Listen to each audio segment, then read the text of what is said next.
Alright, good afternoon everyone. We got a 7-inch butt up bear that we fixing to see if we can't get finished. This is one of these carvings that can be done really quickly. Get the plug off the end of his nose. You look kind of like a pig when you first start with him. That old square nose out there. The rest of them is pretty much done, and I don't do much fur on them. Cut the plug off his nose and give him a little, using the eye tool, give him a little facial hair. Putting his toes in on the front paws. If it's spin him around, take care of that rump. See that plug back there? You just gotta shave it off and make a little tail back there, fur it up a little bit, put a little texture on it, but the rest of his body already got texture, so I don't even fur any more of him.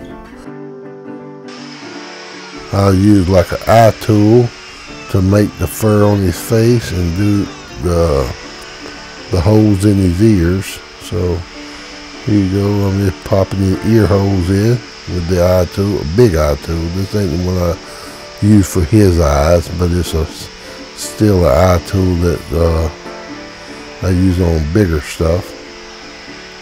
Let's just show you how you can take one tool and do a lot of different jobs with it. So here I am getting ready to put some facial hair on with an eye tool.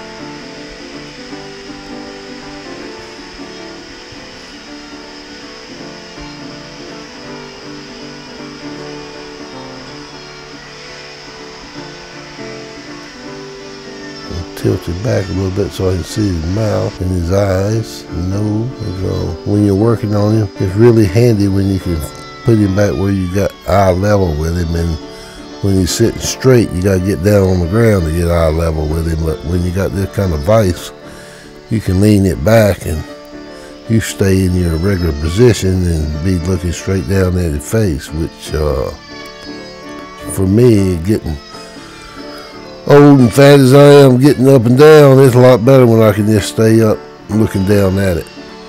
And then we give him some eyes, wake him up, and tweak his eyelids there a little bit with the Dremel.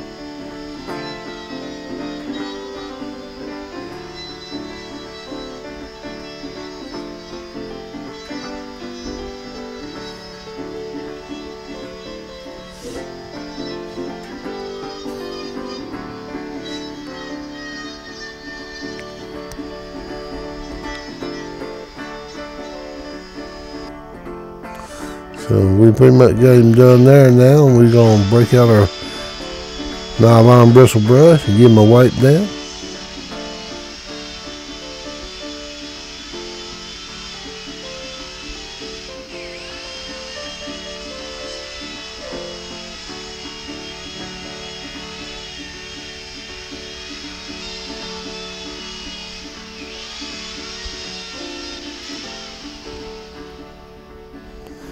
So that's it, wipe down. Now it's time to cook him. Give him a little color and a little defuzzing.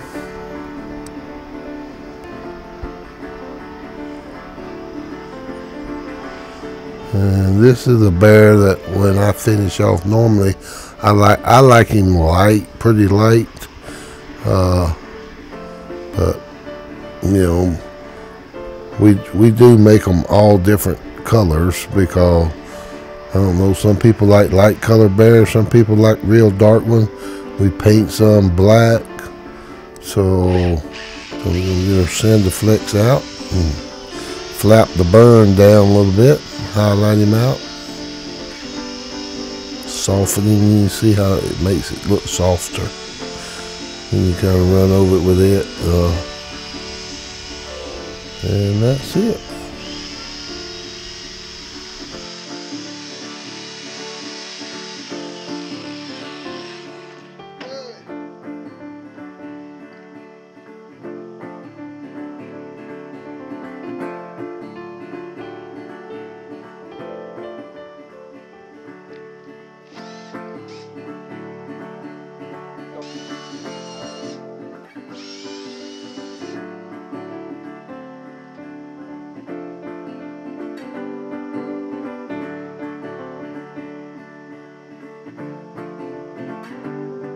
I thought we'd kind of go over the stuff that we use basically on coloring our carvings here. Our main things, I got some dyes here that I made by Mix-All that you can mix with just about anything. I use basically water for the 90% of it. Mix, the dye with water. It's real easy to keep clean in my airbrush. But what I probably use even more than that colors is Minwax stain. I like golden oak, is probably my favorite light color. And then I use Conventional and black walnut for my dark colors. Minwax makes hundreds of different colors.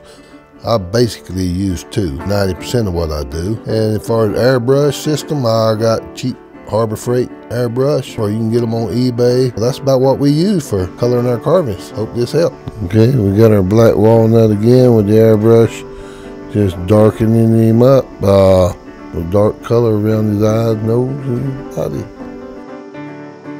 Okay, here we got a little golden oak stain that we're running over the whole carving with. Just give it a little more of a yellow color over our black walnut. Hope y'all have a good one, and we'll see you on the next one, and happy carving.